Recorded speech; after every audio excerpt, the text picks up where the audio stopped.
Good afternoon, my Real News Midday TV family. Welcome back to the channel for another news update.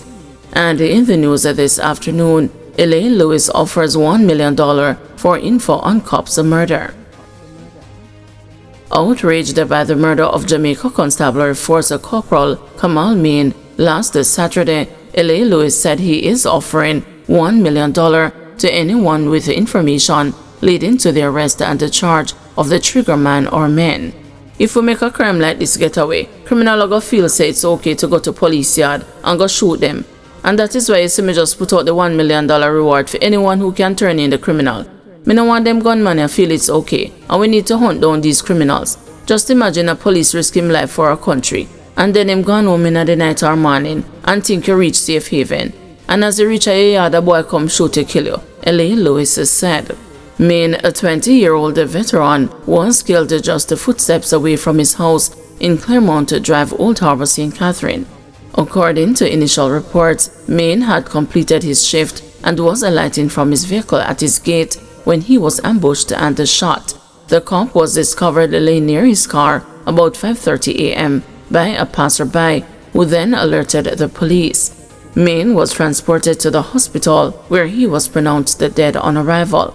The police are protecting the people, but who is protecting the police? I want the entire Jamaica to come behind this, because no matter what, we need the police. Me no say 1 or 2 corrupt cops on their road, but over 90% of our force is good, and them do them work and get little bit of money, Elaine Lewis said. The entertainer said he was moved to tears when he heard of Main's murder, referring to the late lawman as his brethren. Main a good youth, and from I know him over the years, I've never seen or heard him kick off with anyone. He was one of the good ones who was doing police work. When I heard the news say him dead, I cry me crying now. All of this make me feel away, man. Over 15 years now me know Main, and I him put the G in a good. So me I beg Jamaica to just do the right thing and make we find him killers, he said. Our police them already not getting good pay. A lot of them live far and them just a work basically for gas money. But man like me and really love his job, and so he would go out every day, he added. Female tertiary students traveling in fair. Being a woman is just as scary.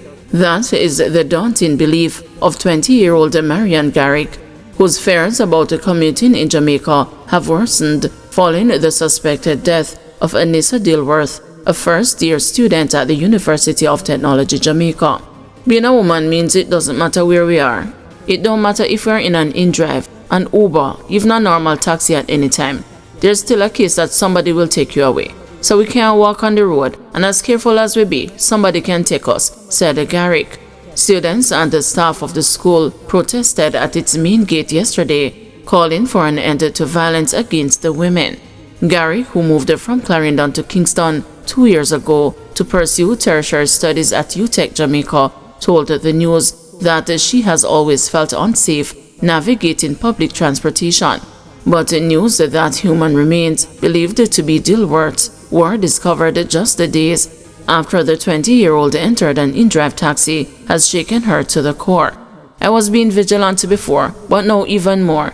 And it's not that every taximan is bad, but you have to wonder, Garrick said. As university students, sometimes we have late classes and have to leave campus at night. That makes it even more dangerous, her voice heavy with a worry. Garrick shared the everyday burden of simply trying to get home safely. When you leave school late, you have to worry. Worry about who you are taking, what's going to happen.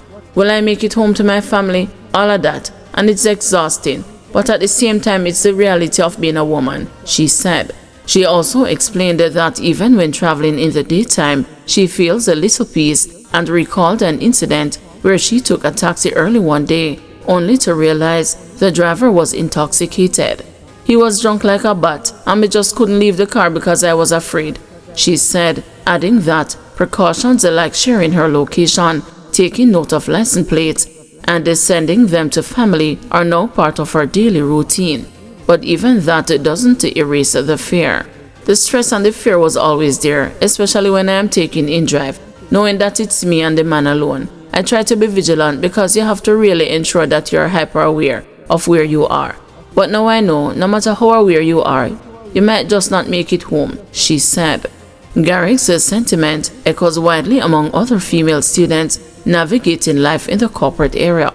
Kaya Francis, 26, who attends the Norman Manley Law School, moved from St. Elizabeth and said she feels more at ease when traveling back home than she ever does in the corporate area. I don't ever feel safe taking public transportation. If it's the route I normally take, I might not feel as much fear depending on the time of day, but generally I don't feel safe, she said. Zubaida Springer, a native of St. Kitts and Nevis, who is also a student at the Norman Manley Law School, told the news that she deliberately avoids public transport altogether. Before I came, I was already kind of on edge, and when I came here, everybody was like, don't take InDrive, so I never do. Instead, I take Uber because it seems relatively safer, she said. But it kinda seems like the same predicament because you still have to book a car with somebody you don't know, and they could have a profile saying they are this person when they are not, said Springer. Businessman charged for attack on nurse remains in custody. A parish court judge has ordered that Robert Bell, the St. Andrew businessman charged for the attack on a nurse last week Tuesday, remain in custody until Thursday. The police high command had applied to the judge last week for him to remain behind the bars while they intensified their investigation. This was revealed by his attorney, Christopher Townsend. Mr. Townsend told the news that he expects to get a court date for his client on Thursday.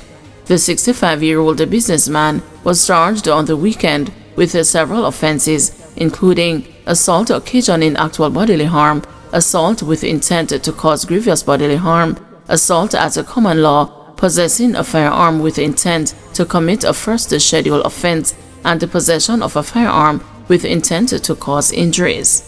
The police had reported that on May 13, about 7 p.m., the nurse was driving to work when her vehicle's path was blocked by a car driven by Mr. Bell. A dispute ensued between the nurse and Mr. Bell, during which she was physically assaulted multiple times. Video footage of the dispute showed the businessman throwing the nurse to the ground and stepping on her head. Mr. Bell was arrested on Wednesday. JLP starting over in St. Andrew North Central candidate selection. The Jamaica Labour Party has restarted the process of determining who will represent the party in the next parliamentary general election for the St. Andrew North Central seat.